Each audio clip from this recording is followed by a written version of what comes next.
Also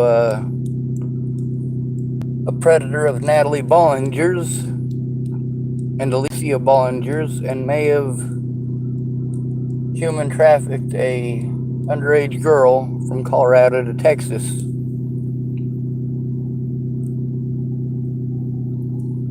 This man has been repeatedly busted, putting his daughter Alicia's life at risk. The police have repeatedly, in multiple locations where she was involved in crimes, committing crimes with her father,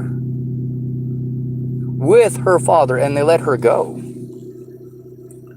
She didn't have to spend a day in jail. She didn't get in trouble for breaking her probation by hopping the border. They didn't bother arresting her for the drugs that were in her system. That was my gift for my birthday in 2019, was to be on a bus the whole time without a friend in the world, for Bobby Forrest to get a hold of me and let me know that Alicia Bollinger was missing and he needed me to get the word out and help to find her. I knew something was up. People were getting a hold of me to threaten to fucking kill me. They do that every time Alicia goes missing. They threaten to kill me and my fucking family, just like they did when Natalie went missing. Just like they did when Natalie fucking lied. Natalie said I stalked her. The evidence shows that that's a fucking lie. And of course, they want me to know the exact time and date of everything that happens, while my predators write it as generalized as possible. There's no timeline there. Natalie Bollinger tried to insinuate that these things happened in Colorado. I didn't even know she was in Colorado. I hadn't seen her since my birthday in Virginia in 2016. She tried to lead it on as if I was stalking her around Colorado, as if I was staying behind her work in Colorado after leaving Virginia. No, I drove 1,700 miles to get the fuck away from her. I didn't drive 1,700 miles to Virginia to stalk Natalie. I wasn't in love with Natalie. She was in love with me, and our fucking conversations show it.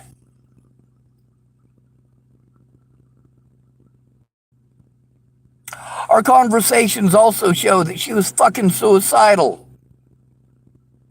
That I tried to deter her from that whole being in love with me thing. I tried explaining that I've got a lot of my own problems too. But you know what? Even with my own problems, I made sure that I kept my word. It sucked that I wasn't there fast enough for her.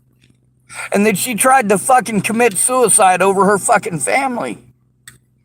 Because I wasn't there fast enough. I knew she was suicidal. I knew it was over her family. Which she needed as a friend, not lock the fuck up.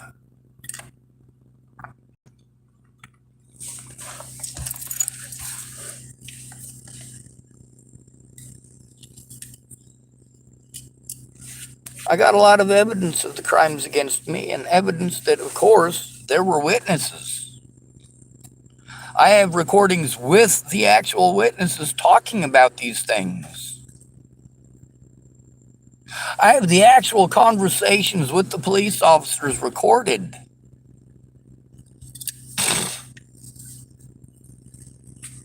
When I say that Natalie Bollinger disappeared, that I did everything that I could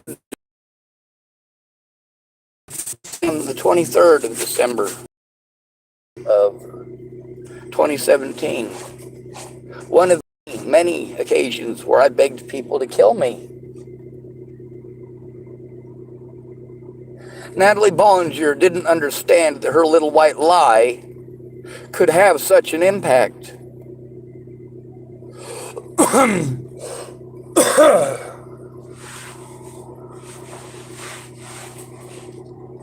You know, back in the days of the old British Army, the Redcoats, if you did something as what Natalie Marie Bollinger had done, they would allow you to save your family some face by blowing your own fucking head off.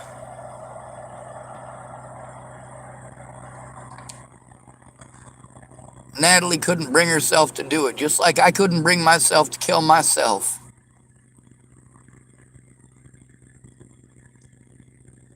I knew I hadn't done anything wrong. I understood how they were taking things wrong. And you know what? I got as far away from them as I could. I could read the writing on the wall. I could read the fucking room, stupid. But that's the thing, is you guys pretend that autistic people are retarded and schizophrenic and delusional. No, that's a different diagnosis altogether. Now then, of course, there's LMHP that I met with in Lincoln Correction. No, I first met her in DEC, which is another prison. It's right next door to the LCC, actually. And that lady, who was supposed to be my LMHP, she was told that I was schizophrenic by Scott DaCosta. They all were. Scott DaCosta got to be in charge. Scott DaCosta, the very same Scott DaCosta that I was told I have to turn in Scott DaCosta to Scott DaCosta. That is the mentally ill treatment. It's a fucking felony for these cops to do this. It's a felony for them to do it, but only if you care. And you don't. Brandon Ratner didn't care. You can hear the conversations with him. They show I told the truth. When I made a video about how there was a grown-ass man drunk yelling at 3-year-olds that they were cunts at the fucking butt crack early in the morning, Tabitha Michelle Cook called me up. I hadn't used Joshua Eichelberger's name. I didn't say Josh or Eichelberger. But you can hear in the conversation with Tabitha Michelle Cook and I, where she called me up and she heard that video and she knew exactly who I was talking about.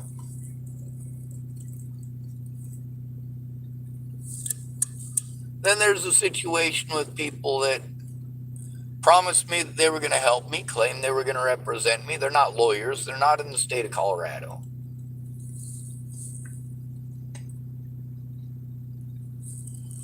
You get to see how, while I was sent around from place to place to place, and I was sent to Officer Schneider in Tacoma to turn in Officer Schneider, and I was sent to Scott DaCosta in Dual County to turn in Scott DaCosta, and I was sent to Amanda Jonas in Longmont to turn in Amanda Jonas. Meanwhile, we got conversations with those people, don't we? Recorded on this channel. We also got Alyssa Rainwater and her mother recorded on my channel saying something completely different, don't we? Don't we?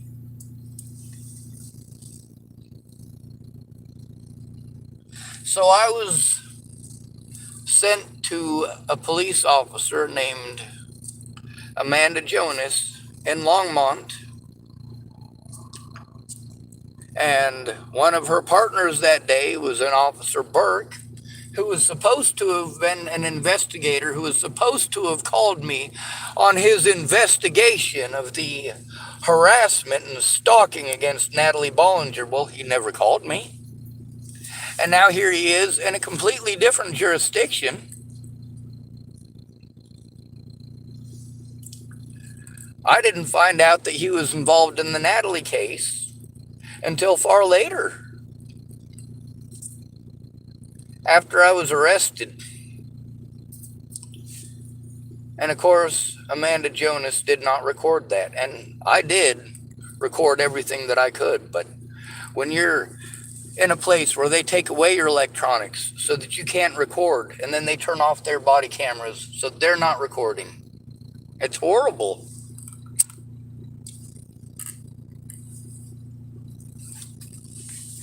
And the sad thing is, I didn't see her face,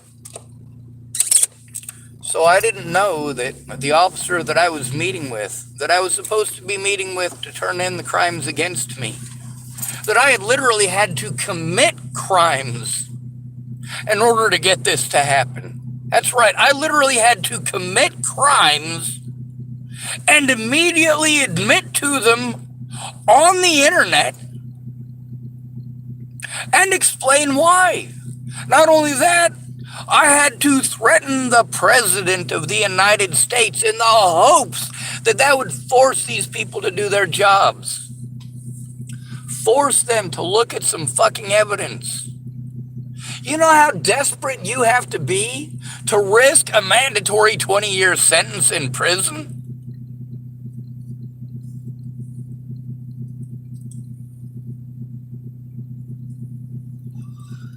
And why was I willing to risk a mandatory 20-year sentence by threatening the President of the United States? Because my little sister's life is worth that. Because my older brother's life is worth that. Because my niece's lives are worth that.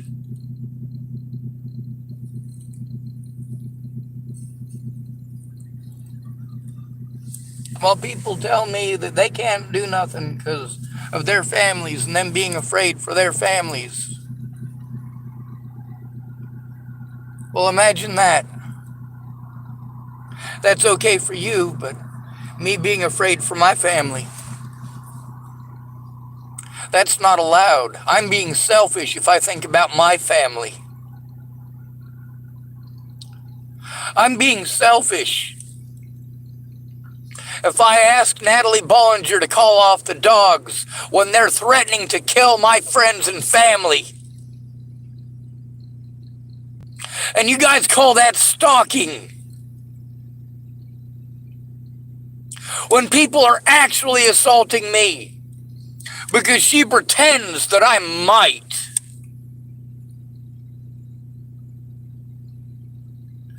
But that's not what it all came down to either, is it? No, what it came down to is Maddie Boa running around to all of her fucking customers in Boulder, Colorado, telling them I tried to rape and molest Natalie and Alicia Bollinger in Virginia.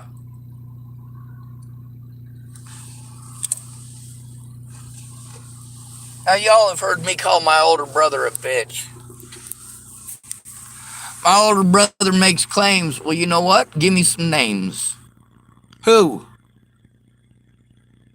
Which one of your friends is it? And what is it that they said that you're just going to believe? Without ever taking a look. How many times did my brother try to find out what was going on through any of this? He literally never did. Then he wants to give me some drug-induced bullshit about how God is talking to him. Like, holy fuck, you schizo nut job. Between looking at evidence and telling me your imaginary fucking friend, your imaginary friend? Really? That's like that lady telling me, oh, my tarot card said that you killed her. Your fucking tarot cards were wrong, dummy.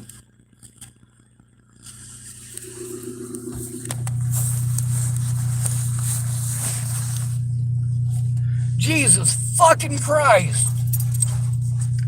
Between bias and evidence, you pick bias. That's what's allowed in court.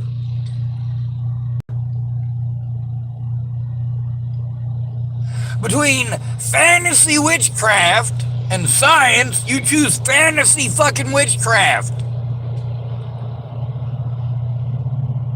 Between evidence of people threatening to fucking kill me and you flipping over some superstitious paper with some pretty pictures on it, yeah, I'm going to believe the actual fucking evidence.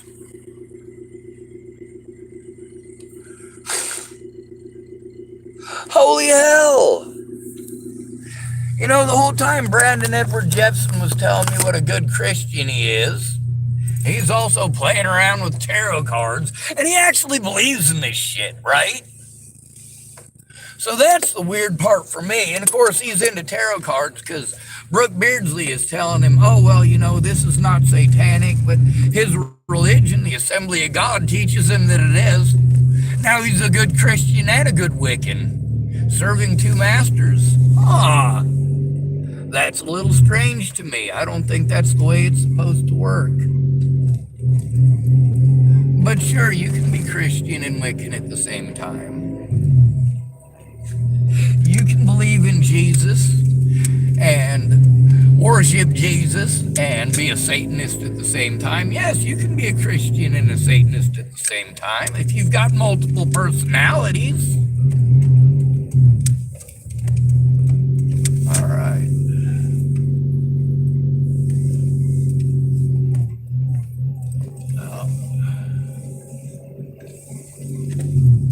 I guess here is close enough to the garbage can.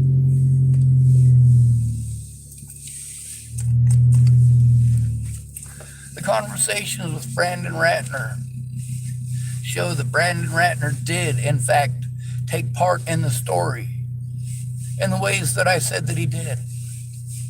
Well, he wants to pretend that I was ungrateful and never said any of the good things that he ever did for me. No, I absolutely did. They're all still up. I never tried to hide that shit.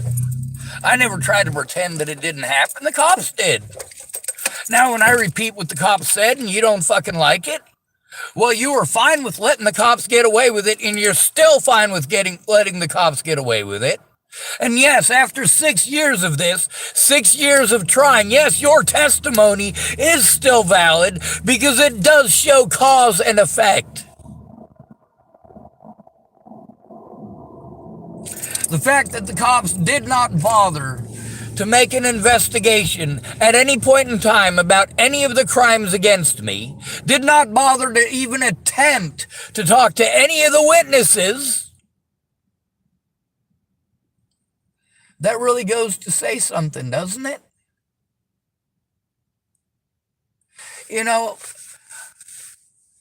I was finally able to get some of the witnesses to go in to talk to the police.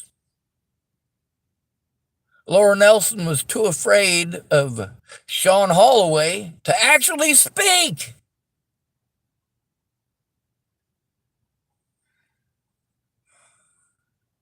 Like, hey, Laura, I need you to show up and tell the truth. Of course, Scott DaCosta, as always, they want to dictate what I can and cannot turn in. Jurisdiction doesn't exist when it comes to Natalie Bollinger. She doesn't have to put down the times, dates, locations, first, last name of everybody, and their birthday and their social security number. Holy shit, you know what? You don't need that shit to turn in the fucking crimes against you. If you're walking down the street and you're assaulted by a complete and total fucking stranger, you can still turn that stranger in. You can give a fucking description. Also, if it's somebody who, of course, lets you know that they assaulted you over something from somebody else, let's say you get attacked by a stranger and they tell you, and stay away from your ex. Well, this got something to do with your ex, don't you? Your ex is having you targeted. You're being assaulted. Now, when you try to turn it in, are the cops going to say, oh, we can't do nothing about slander? Well, how about you do something about the assault that happened because of the slander? How about we do that, okay? Is that a wrong thing to do?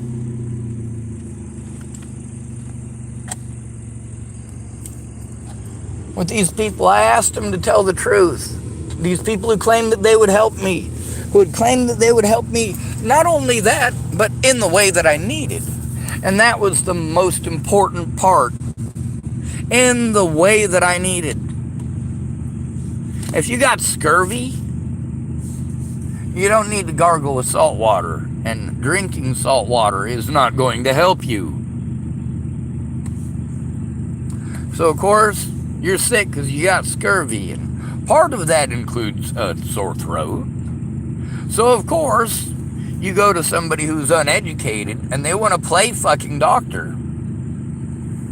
Okay, well now you're pretending like you're a fucking doctor by telling me that, well, me as an experienced seaman who knows what scurvy is,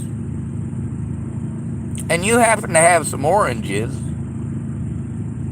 but you won't let me eat the oranges. You think that I have a sore throat and I just need to gargle with salt water. Congratulations, you're an idiot. When somebody is being abused, telling them to just let it go doesn't stop the abuse. When someone is being abused by slander, especially the 3 lies, you know the 3 lies. When a woman gets busted doing something wrong, she pretends like he wants to hurt her, or like he will rape her, or like he will molest her children, or hurt her children, or in Leslie's case, her dog.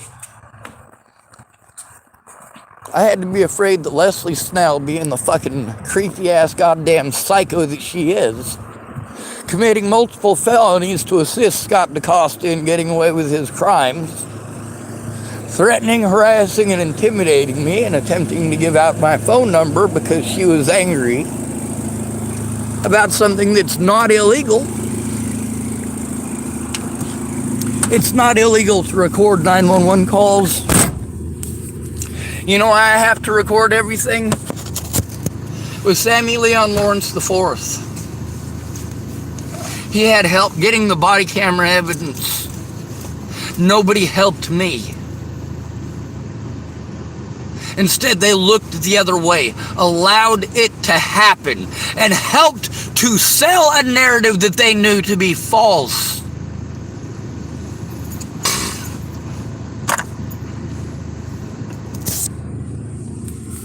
The evidence of the crimes committed by these officers, they got me alone. That means by myself. I had to turn in Scott DaCosta alone. And I was assaulted for it. By Scott DaCosta himself. They were supposed to send a state patrol officer there.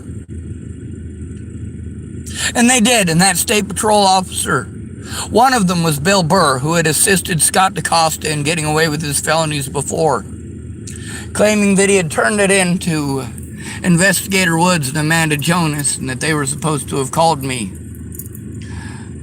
Sorry, not Amanda Jonas, Sergeant Jones. Amanda Jonas is in Longmont, Colorado. Sergeant Jones is in Scottsbluff, Nebraska. I've got multiple calls on my YouTube channel from one Nebraska State Patrol place to another for them to tell me it's not their job, it's not their job, it's not their job, when actually, yes, legally it is. It is their job. When there is a safety risk for an at-risk adult who is being victimized, and there is an issue with local law enforcement, they cannot legally force the victim to go to their predators for help. But that's exactly what they did. And multiple recordings between myself and the Dual County, well, obviously Leslie Snell, the Dual County Dispatch, they tell me that they can't send the state patrol. They can only send the local sheriff or an ambulance. No, I need to turn in the local sheriff. I'm having people in town telling me, hey, Scott DaCosta is running around town telling people he's going to run you out of town. And then what do the public pretenders tell me? Oh, it's not illegal for somebody to want you out of town. It is illegal to plot to run a victim, an at-risk adult, out of town. It is illegal to retaliate against a person for trying to turn you in. It is illegal to conspire with others to commit those felonies, which means that nearly all of western Nebraska law enforcement is responsible and, of course, eligible for prison time. The evidence that I was able to record shows that I'm the one that told the truth. and the situations that they get to win at, that they get to do in court, it's just their word versus mine. There's no evidence there. There is zero evidence. It's just their word versus mine. That's why I needed someone to go in with me, so it wouldn't be their word versus mine. And the few occasions where I did get someone to go in with me, I recorded with those people. And I recorded conversations with those people. And those conversations show that I told the truth every step of the way.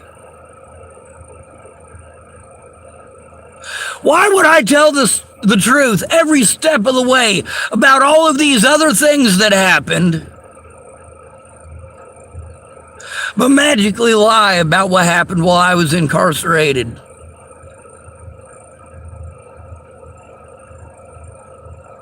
I tried to get those body cams. They tell me I have to turn this in to these very officers who committed crimes against me. When I was told that I needed to take that to Longmont said they wouldn't do it. It's not their job. I have to take that to his supervisor. Look at what happened with Zaid Atkinson. Did they have to take it to his supervisor? No. Then let's take a look at Nebraska State Patrol. They are the ones who are supposed to do any investigating of crimes against me after the situation with Scott DaCosta. But because Scott DaCosta and his deputies were able to commit felonies and abuse their position of power, well, it made it hell. I had to say my intent on YouTube publicly, so that if they tried to pull anything, I can prove my intent. I stated my intent on the internet that I intended on turning these people in court. But you won't allow that in court because they claim that I am schizophrenic?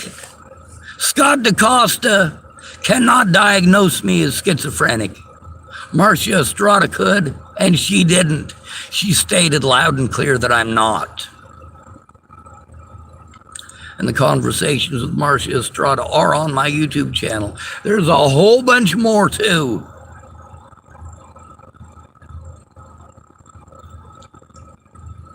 My diagnosis is as follows: PTSD, Tourette syndrome, Asperger's. Now she states loud and clear that I'm not bipolar. She states this is the first excuse that Scott DaCosta tried to use.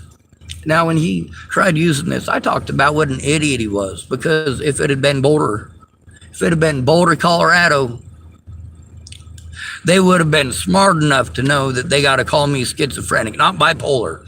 Bipolar is not severe enough. No, you have to give people the impression that I don't know my head from my asshole, and I think I'm dancing around in a magic field full of unicorns and fucking fairies. Only schizophrenia will do. So I was making fun of Dual County Sheriff's Department because, of course, who was I trying to turn in at that point from the Dual County Sheriff's Department? Scott DaCosta, Deputy Hahn, Deputy Selhorst, and of course, Deputy Hahn and Deputy Selhorst lied to Jen Beebe, told her that I tried to reach for their gun in suicide by cop, which Scott DaCosta, it's recorded right on my YouTube channel. He admits that that never happened. He admits that I never reached for anybody's gun or tried to suicide by cop. I needed Jen Beebe there as a mandated reporter so I could turn in those officers. Over a year and a half later, she tells me that that's not her job. She's not a mandated reporter. So she literally wasted my time for an entire year and then told me after over a year and a half that she was misinformed. Her boss, Teal, Called her and talked to her too. They were going to have an investigation, but they never bothered to get any evidence. Never bothered to have an investigation. I said, hey, I don't need an investigation. What I need is for her to fucking call me and fucking tell the truth. The things that she said to me in the Scottsbluff jail, she needs to say those things publicly. She needs to say those things in court. She needs to write those things down. And mind you, Jen Beebe was court ordered to do her job. And she didn't call me for over 6 months. Did not call me. Ignored every phone call. Ignored her job. And ignored an at-risk adult. Now we get to see, not just with her, but also with many others. We get to listen to the conversation with Tara Smith of GHHS. She admits, well, you guys want to pretend that I'm crazy for saying that I went to them already. She admits on my channel that yes, I did go to her before. She claims that she can't remember anything and that it'll take an act of God to get the paperwork. Well, how is it that it's going to take an act of God to get proof that I turned that in? I don't need an act of God. I recorded you admitting it happened. I've also, in that very same recording, she keeps changing the subject, anything except the task at hand. I try to answer her questions, but they are so completely fucking absurd and off base from what is going on. I try to show her the evidence of abuse against me, and she turns it off. I can only show somebody in person unless you help me to do it on the computer. You have to help me to do it on computer. Taking advantage of the fact that I can't do that, refusing to look at it in person, that's not okay. You are now taking advantage of an at-risk adult who is disabled. You are taking advantage of their disability to prevent them from turning in their predators. You are denying them the right to have that assistance. And they made it so incredibly complicated. Nobody wants to fucking listen. Darren O'Connor said that he didn't even try to speak out for me because even though this is the word that he gave me his word that he would. His excuse for not doing so is that it was too complicated. And that's the problem. If you don't have a friend willing to go in with you to turn it in when it fucking happens, then it doesn't matter.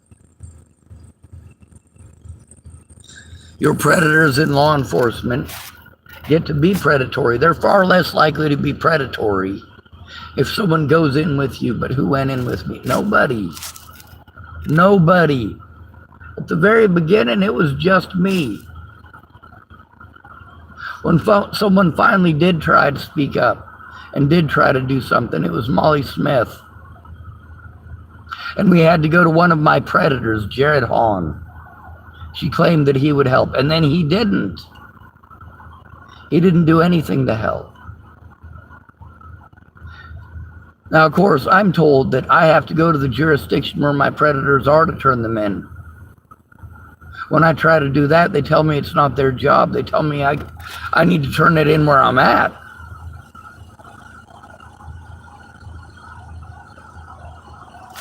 So if you're trying to turn in these crimes that are committed against you, let's pretend that I had committed crimes against Natalie Bollinger. Now, first of all, none of those crimes would have been committed in Broomfield, which is where the protection order was out of, but I didn't know that.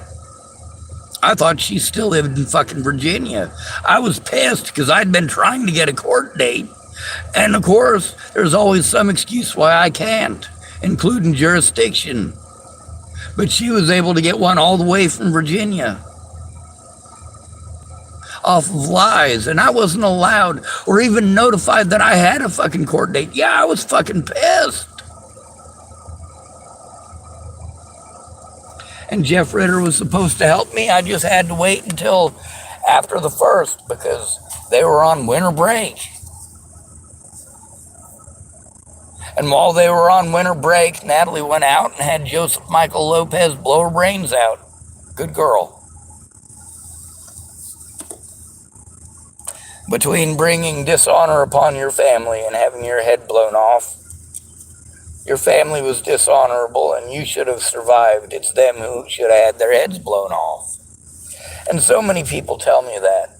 I've had so many people offer to kill Ted Bollinger, and I say no. They don't understand why I say no. Meanwhile, Ted Bollinger gets to pretend like I'm threatening to kill him. And of course, his victims who are fucking petrified of him. Same bullshit.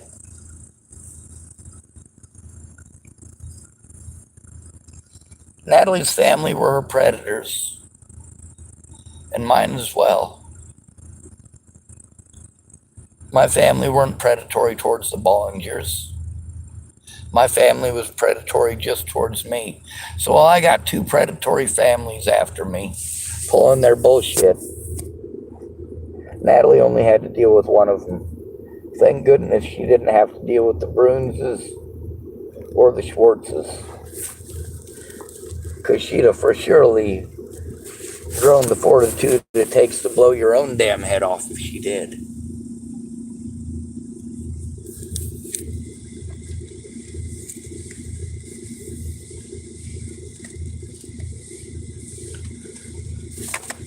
I cite my sources.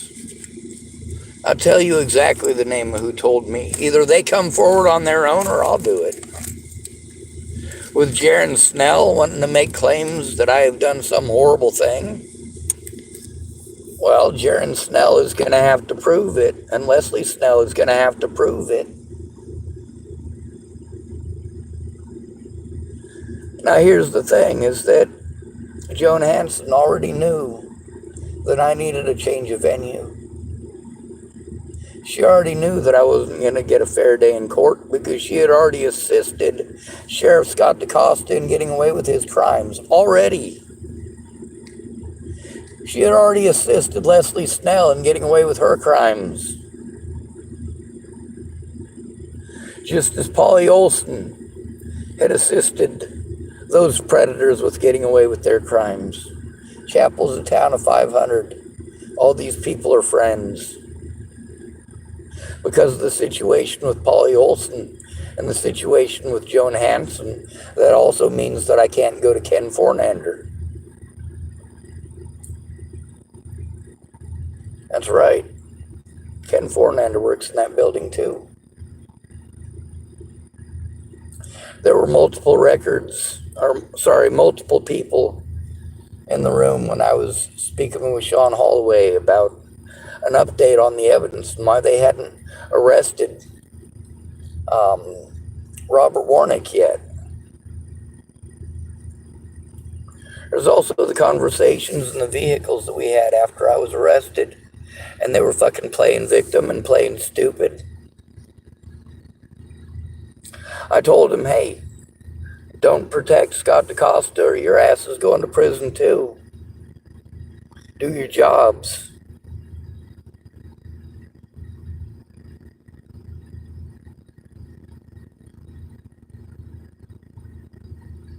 Do I have to kill my predators to keep my sister safe? Do I have to kill Leslie Snell to keep my niece safe? Do I have to kill Scott DaCosta to keep them safe? Do I have to kill Sean Holloway to keep them safe? Do I have to kill William Barr to keep them safe? Do I have to kill Polly Olson to keep them safe? See, what you're not getting is something that I've understood from the very beginning. I may very well get away with killing 1 or 2 of them before getting busted. But there are too many predators to kill them all. You're going to get busted. So while you guys talk about what you would do, no, you wouldn't. You're fucking cowards and you're afraid of getting busted. You're not willing to try the legal route. That's not my fault. My predators victimized me and then played victim. But they tried as a group to come forward, just like they worked together as a group to threaten, harass, and intimidate me and the people who tried to help me. But the people who tried to help me never tried working together to turn this shit in. Matter of fact, they went at each other's throats. Look at Erin Cockerham and the conversations with her on my YouTube channel. And Cara Rogers, aka Cara Mia, on my YouTube channel. Both of them verify those situations. And of course, the situations with their families being threatened. Cara Rogers had her life threatened by Erin Cockerham. That shit happened in Florida. Yeah, these are my helpers. These are people who pretended to help me, and then they played a bunch of fucking juvenile head games this whole fucking time. Them and Layla fucking Johnson and Kara Johnson Miles and a bunch of other fucking nut jobs. Conversations between myself and Nicole Peralta. Conversations between myself and Jen Beebe. Conversations between myself and Marcia Estrada.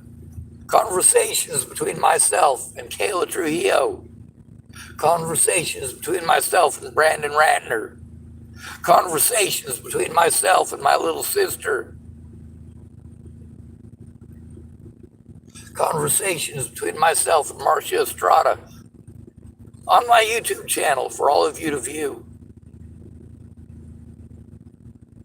Evidence posted up year after year after year of not only the abuse that happened then and the fact that I was abused and continue to be abused over that slander.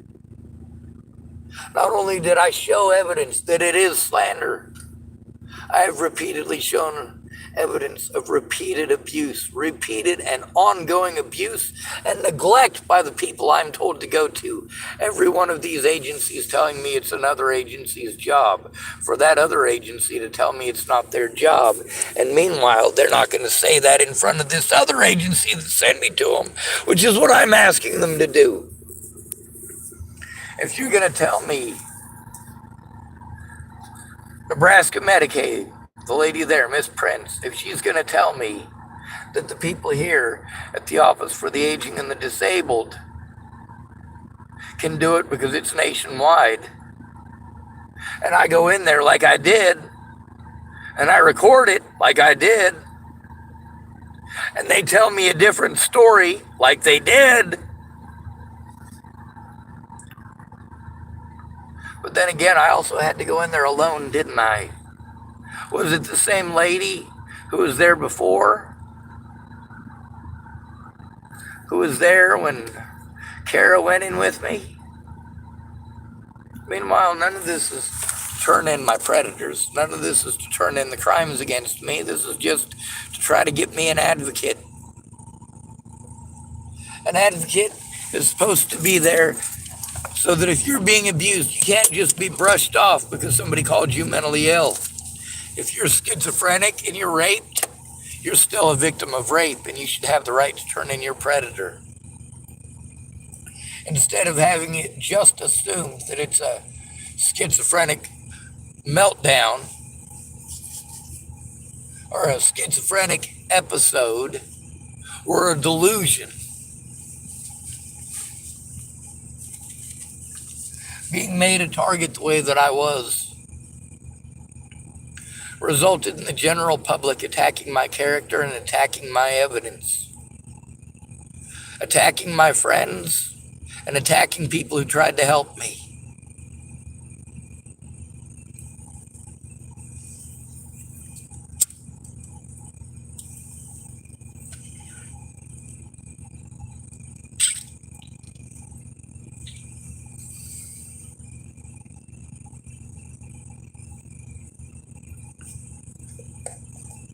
assisted suicide should be legal for a reason. Natalie shouldn't have been found off the side of the road, Riverdale Road at McIntosh Dairy Farm outside of Thornton, Colorado. She shouldn't have been found there with her brains blown out, with a lethal quantity of heroin in her system by a couple of joggers. She should have been able to go to a helium booth, sat down inside, pressed the button and gone to sleep peacefully.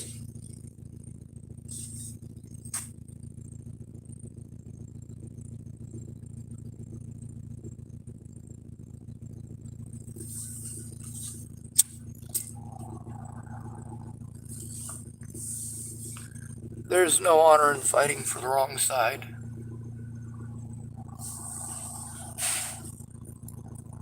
In the state of Nebraska, literally everybody that I went to about the abuse who ignored it, every one of them is guilty of a crime in Nebraska. Most of them guilty of multiple crimes, because not only did they break the law by not doing their job as mandated reporters, they also broke the law by trying to cover it up. I told all these people, don't tell me anything you wouldn't tell the police. And if the police won't listen, I'll go public. I wasn't fucking around then, and I ain't fucking around now.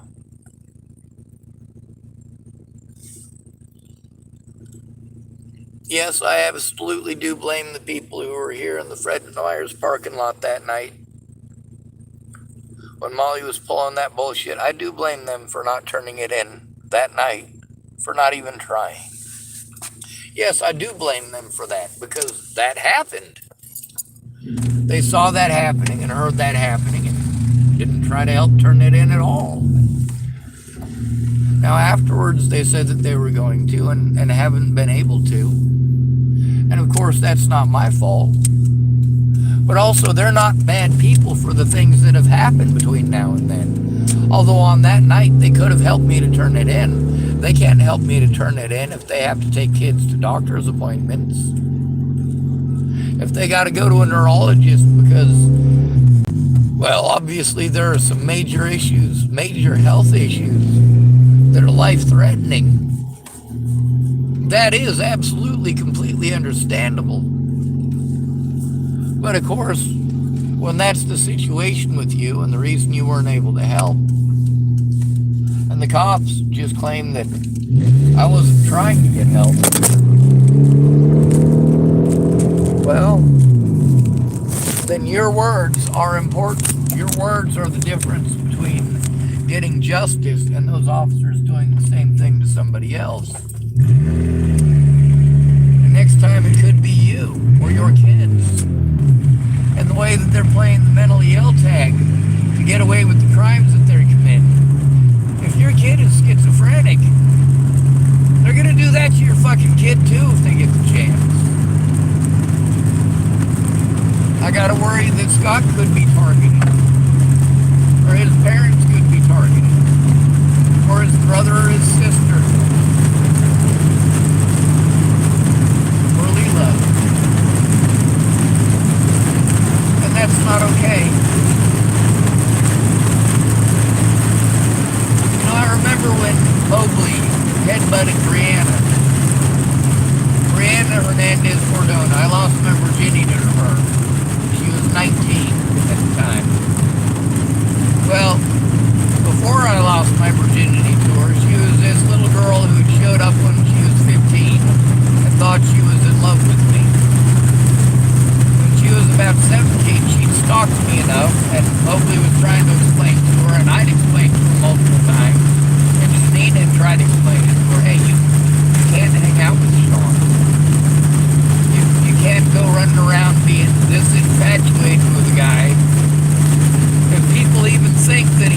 might do something with you.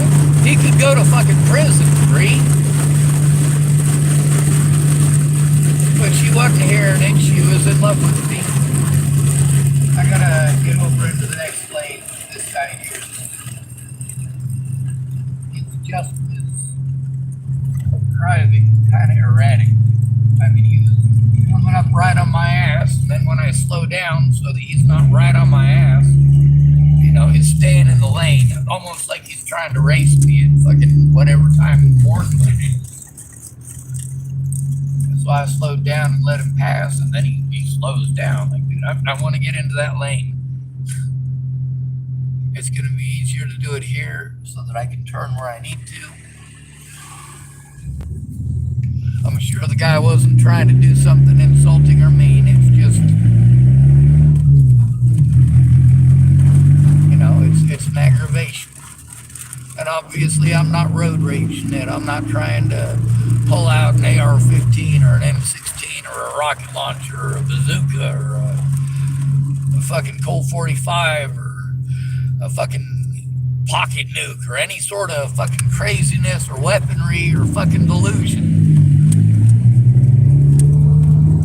I don't have it in my head that I have access to a military drone and all I gotta do is call my cousin. No, that would be Ed.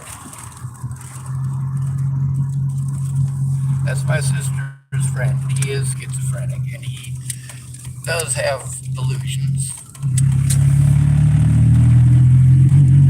But when you bring up people throughout history as historical reference and also as legal reference, Martin Luther King Jr., that's a very important one.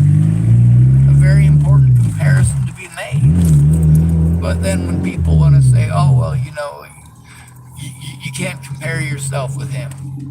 Yes, I can. I compare the issues that he had with the issues that we have today because they are very much the same issues. But while we have all fought hard to get black people rights, we haven't done shit to get disabled people rights, especially people with quote-unquote mental illnesses. Being depressed is not the same as being schizophrenic.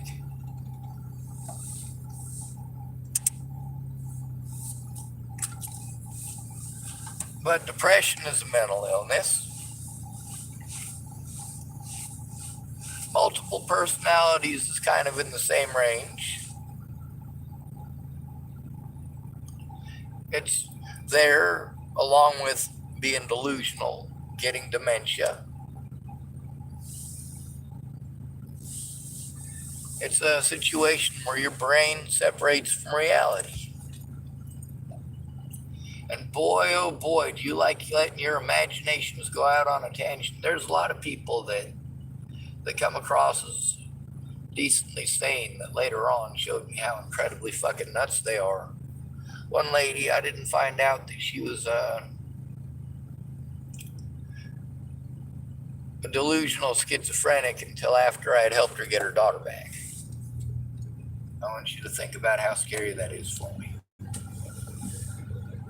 This is one of the ladies who was offering to help me when Natalie first disappeared, and this lady got her daughter taken away, likely due to drugs and alcohol, but I'm not going to state in specific because I don't have that reference in front of me to tell you exactly which it was.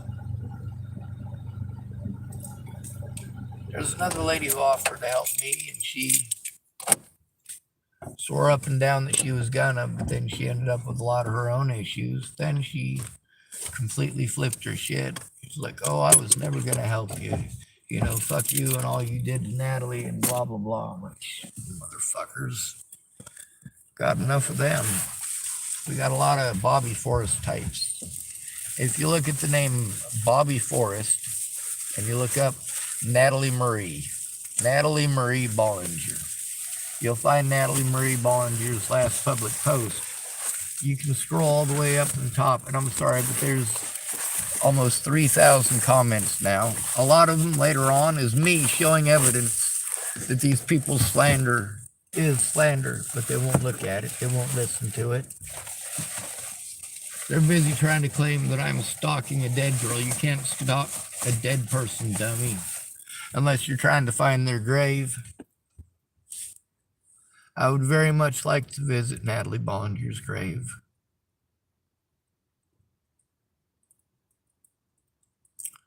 I'd like to tell her that I'm sorry I failed her.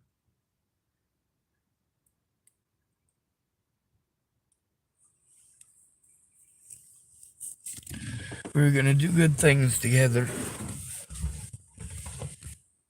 We were going to show what it's really like and help protect the victims from this shit ever happening again.